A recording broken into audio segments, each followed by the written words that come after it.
Hello, I'm Cerberus Dark One and I'm here with another What's on eShop for August.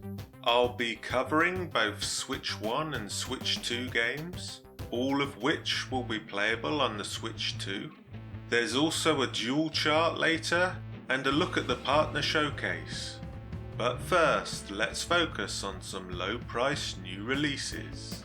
Like this game about pranking a school bully with pineapples.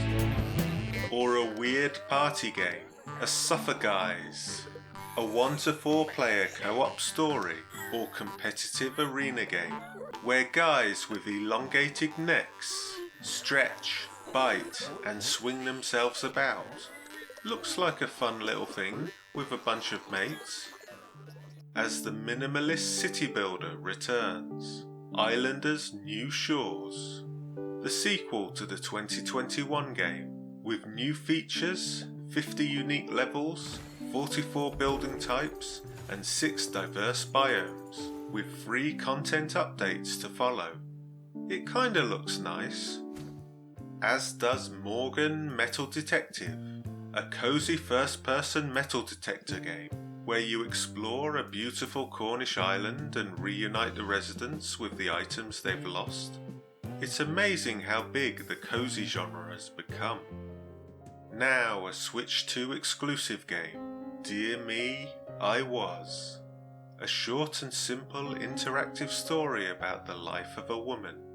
Experience joys, sorrows and growth, captured with a watercolour style over rotoscoping. On to the mid-price section with another atmospheric game, Monument Valley Free.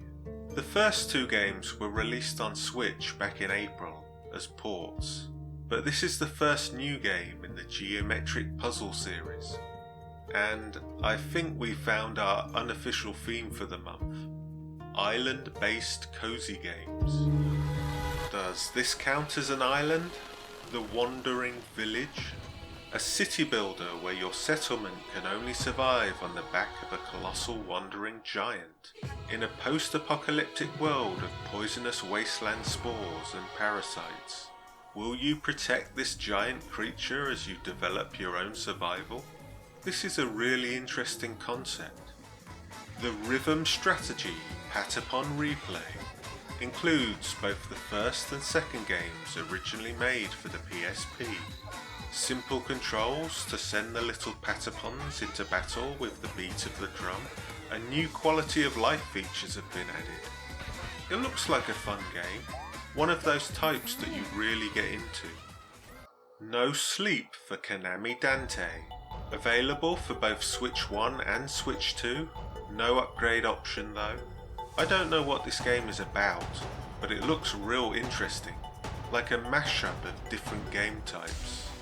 An internet idol has been kidnapped, and you have to investigate clues and suspects, while solving puzzles in an escape room. Weird, but interesting. Weird and dark now, as Pac-Man gets an action platformer for the 45th anniversary in Shadow Labyrinth. Available for both Switch 1 and Switch 2, with a free upgrade from one to the other, which frankly everyone with dual releases should be doing. It's a pretty left field idea for Pac-Man. A few big releases, all of which are on the Switch 2, starting with Wild Hearts. Like The Wandering Village, I feel this game is Studio Ghibli inspired.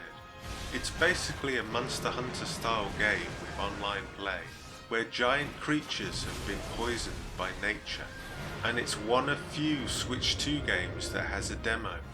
I might give it a try. Another Switch 2 game, WWE 2K25. It's what you would expect from a wrestling game. Story mode, online, over 300 wrestlers to choose from, and the ability to create your own. What more can I say? A Blast from the Past gets a revamp in Tony Hawk's Pro Skater 3 and 4, available for both Switch 1 and Switch 2, except no upgrade, so choose wisely. You can create a skater and skate park with shareable custom goals. There's also cross-platform online multiplayer with up to 8 skaters. And finally, we have the added upgrade pack for Super Mario Party Jamboree. This is paid at 25%, but you do get a whole chunk of new stuff that use the new Joy-Cons, camera and audio features. 25% is rough though, if you don't already own the game. It's the Switch 2 tax. Now, let's look at the 2 charts with a dual top 3. Dropping down 2 for Deltarune. Grappling to 3rd, WWE. Skating into 2nd, Tony Hawk. Channel 2 for Jamboree TV. Switch 1 number 1 from the recent Pokemon Presents It's Friends. While smashing to the top of the Switch 2 chart, Donkey Kong Bonanza. I've been playing this. I'm about 2/3 through. It's a great game where you can destroy everything, but I do think it lacks a Donkey Kong feel. It's basically Super Mario Odyssey Part 2, which isn't bad, it's just not Donkey Kong. Just before we finish, let's take a look at Nintendo's partner showcase that they released on the last day of July, after people had been rumouring about a Direct ever since the last one.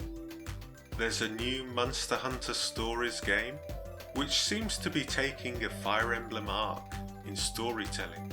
I don't mind stories, but I'd love a Rise 2. A Katamari sequel on Switch 1, and a sequel to the arena battler Dragon Ball FighterZ, out in November for both Switches. There's a revamp of Pac-Man in September, with Persona 3 and Plants vs Zombies coming on the 23rd of October. Fan favourite Final Fantasy Tactics comes at the end of September for both Switch 1 and 2, with full voice acting.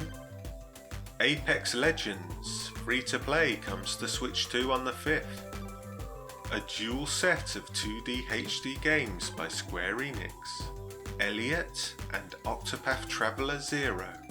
But the game I'm most interested in is Hyrule Warriors. I don't know what the story is, but a lot of people are hoping it fills the gaps left in Tears of the Kingdom. I still need to play that. I'm gonna get on it straight after Donkey Kong. But that'll do it for this month. I'll see you again next month for another What's on eShop.